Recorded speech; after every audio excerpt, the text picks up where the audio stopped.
राधे राधे, जय श्री कृष्णा सभी को। तो आज है सावन की पुत्रादा एकादशी। तो सबसे पहले आप सभी को पुत्रादा एकादशी की बहुत बहुत शुभकामनाएं। तो देखिए हमारे बाल गोपाल जी की सेवा हो गई है और झूला झूल रहे हैं। तो सावन माह है तो झूला तो सभी झुलाते हैं अपने बाल गोपाल को, तो मेरे तो डेली झूल रहे हैं। तो चलिए अभी हम बात करते हैं पार्थिव शिवलिंग को लेकर। तो सावन में कैसे बनाया है, किस किस ने बनाया है, तो मैंने लास्ट वीडियो आपके साथ शेयर किया था। वो था पार्थिव शिवलिंग जो मैंने बनाया था, वो थे बर्फ़ के बने हुए थे। तो वो मैंने बर्फ़ से तैयार किए हुए थे और फिर उनकी विशेष पूजा अर्चना की थी। तो आज लास्ट सावन सोमवार है, आखिरी सोमवार है सावन का।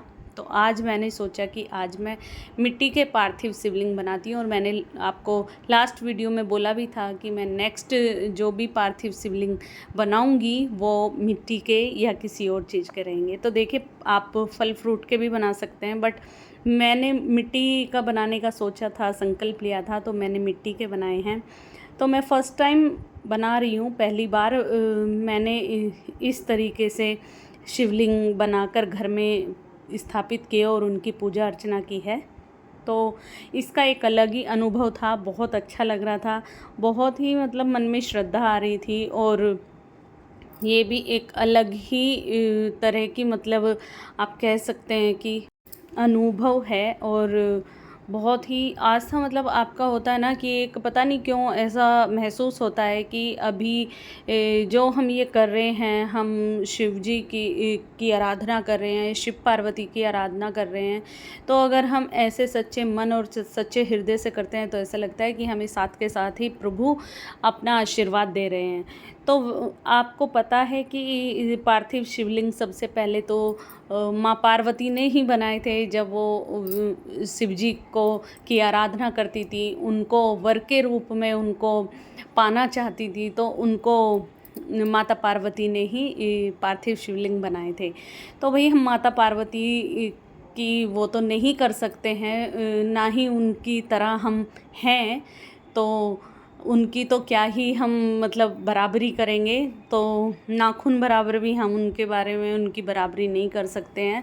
तो लेकिन जितना भी आपसे बन पड़ता है, जितना भी आप करना चाहें, सच्चे हृदय से आप कर लीजिए, क्योंकि वो महादेव हैं, भोलेनाथ हैं, वो सब पर अपनी कृपा बनाए रखते हैं। और वो बहुत जल्दी छोटी छोटी चीज़ों से, छोटी छोटी आराधनाओं से खुश हो जाते हैं। कहते हैं कि भोले बाबा तो एक लोटा जल चढ़ा दीजिए तो उससे भी वो प्रसन्न होकर कुछ ना कुछ वरदान दे देते हैं। एक मैंने बचपन में स्टोरी सुनी थी, कहानी सुनी थी कि पेड़ पे बैठा हुआ एक डाकू था या एक शिकारी था जो अपने शिकार का वेट कर रहा था, इंतज़ार कर रहा था।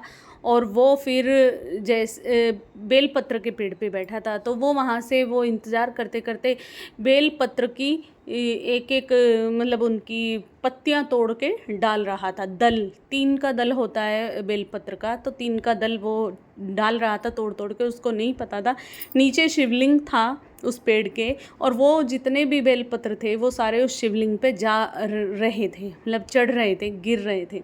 तो उसको पता नहीं था, वो तो जाने अनजाने में कर रहा था। तो महादेव उससे भी खुश हो गए और प्रकट होकर उसको भी वरदान दे दिया था। ये मैंने बचपन में सुना था। तो अब आप देख लीजिए कि हमारे महादेव भोलेनाथ कितने भोले हैं कि आप जाने अनजाने में भी उनकी आराधना कर जाओगे ना, तो भी आपको फल प्राप्ति हो जाएगी, आपको फल मिल जाएगा।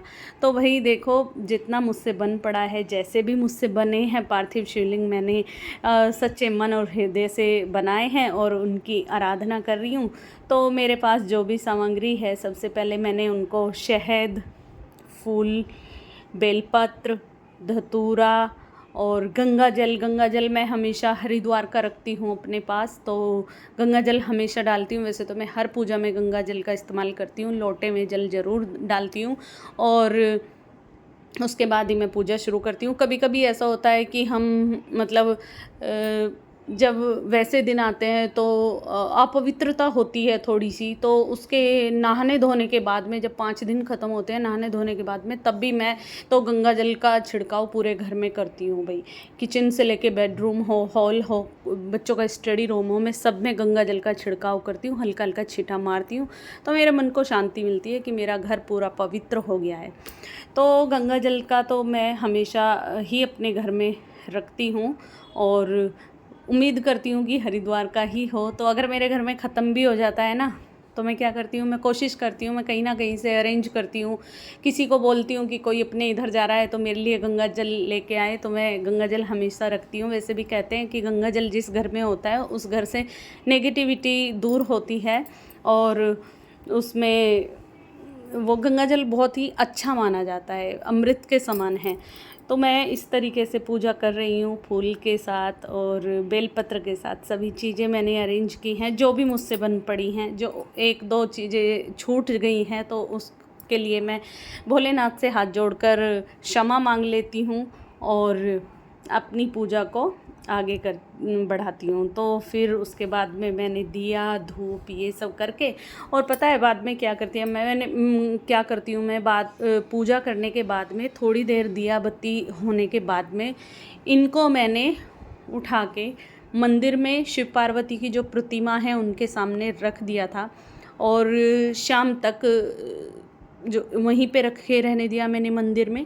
क्योंकि कहते हैं कि शिवलिंग, पार्थिव शिवलिंग जो भी आप बना रहे हैं, जैसे भी बना रहे हैं, तो आपको वो सूर्यास्त से पहले उनका विसर्जन करना बहुत ज़रूरी है।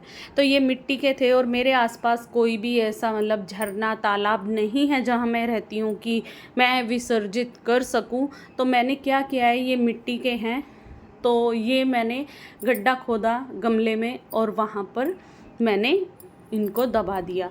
तो ऊपर से मिट्टी डाल दी और गंगा जल डाल दिया, और मैंने भूल चूक जो भी गलती हुई हो पूजा में या आराधना में या पार्थिव शिवलिंग बनाने में भोलेनाथ से, उसके लिए जाने अनजाने में की गई गलतियों के लिए क्षमा याचना की।